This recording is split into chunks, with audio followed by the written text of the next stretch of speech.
ईदी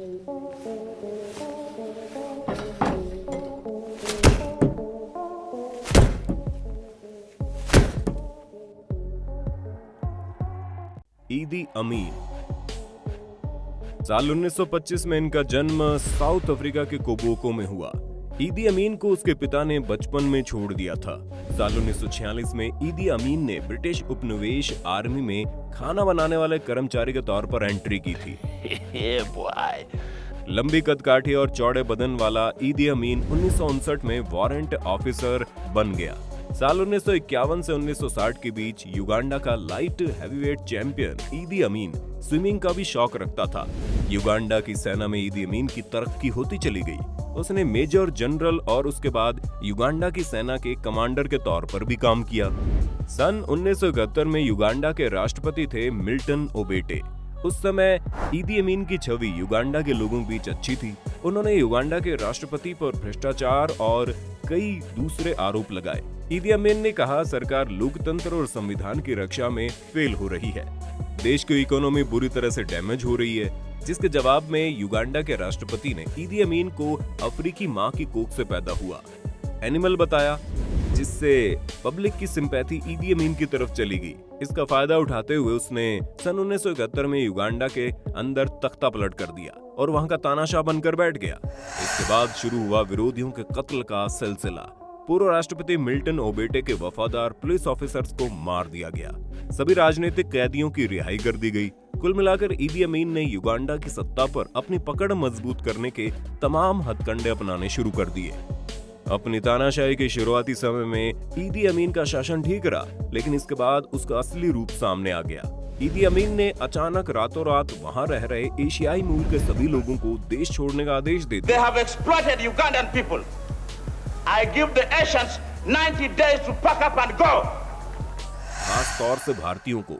पहले तो लोगों ने इस घोषणा को इग्नोर कर दिया, लेकिन बाद में जब ईदी अमीन ने सख्ती दिखाना शुरू की तो उन्हें समझ में आया कि वाकई में अब उन्हें युगांडा छोड़ना पड़ेगा।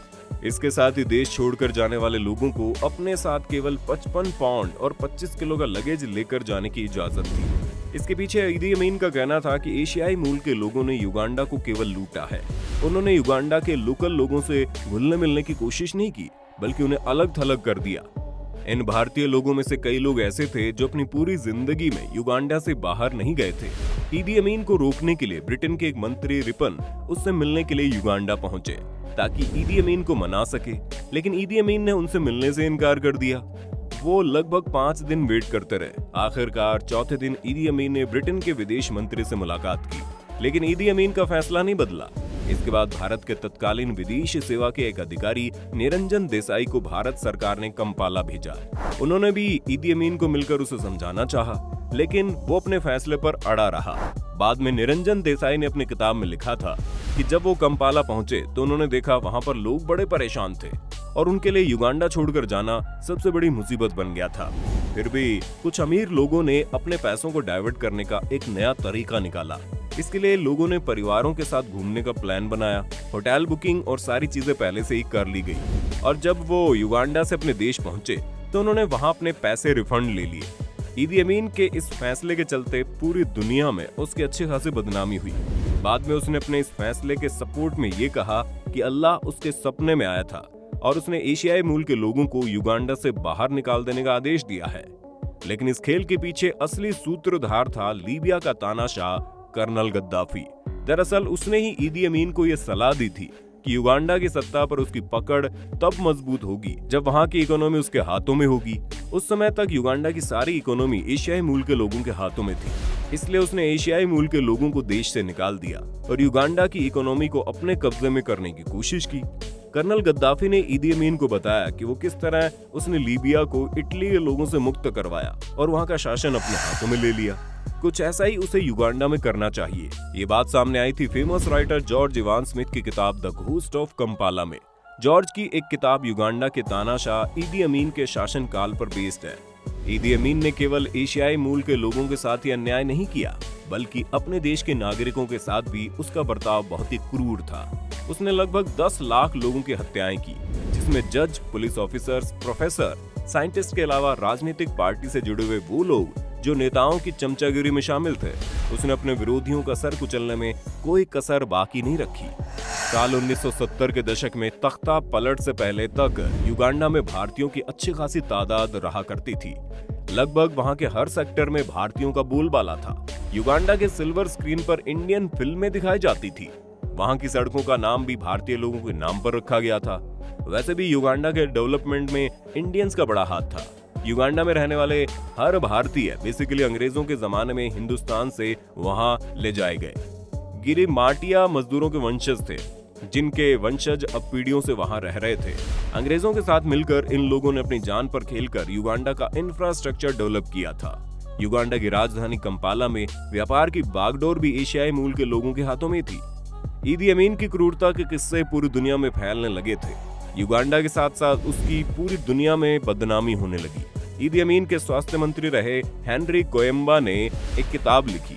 इस किताब में उन्होंने ईदी अमीन के काले कारनामों का पूरा चिट्ठा लिख डाला। इस किताब का नाम है a state of blood, the inside story of ईदी अमीन।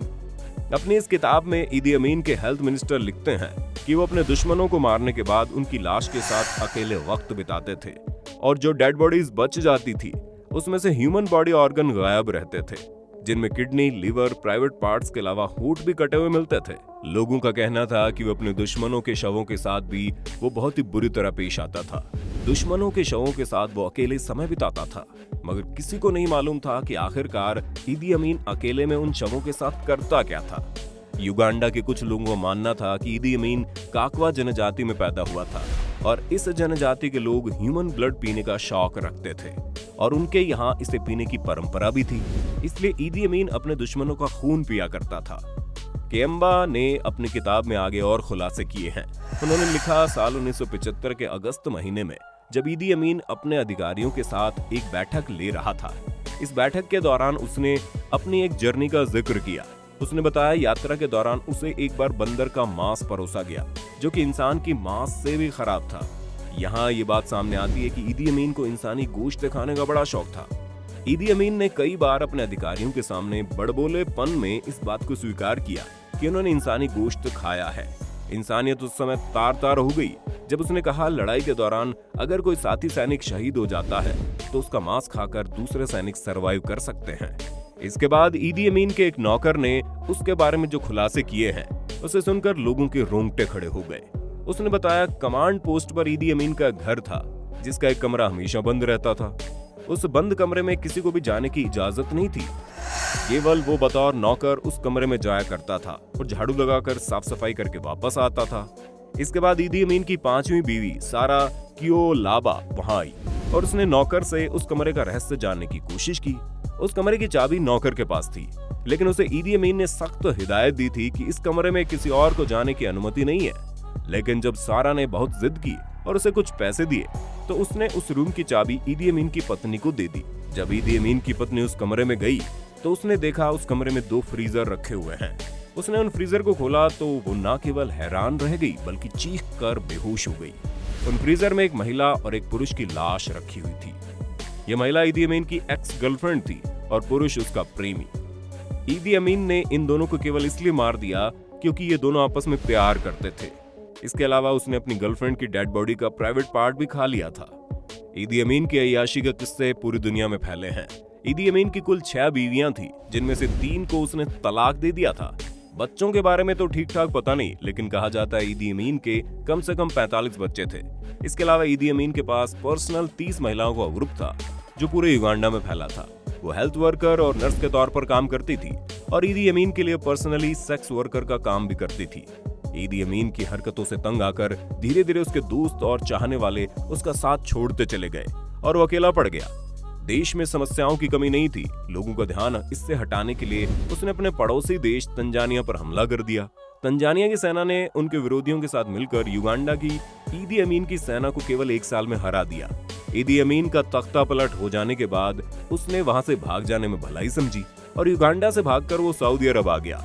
इस घटना के लगभग 25 साल बाद 2003 में युगांडा के सबसे क्रूर तानाशाह ईदी अमीन की मौत हो गई, लेकिन आज भी उसकी क्रूरता के किस्से लोगों की जुबान पर हैं। दोस्तों, उम्मीद करते हैं ये वीडियो आपको पसंद आया होगा। वीडियो पर अपनी राय कमेंट बॉक्स में देना। जल्दी मिलते हैं नए वीडियो में, तब तक के लिए जय हिंद, जय भारत, वंदे मातरम।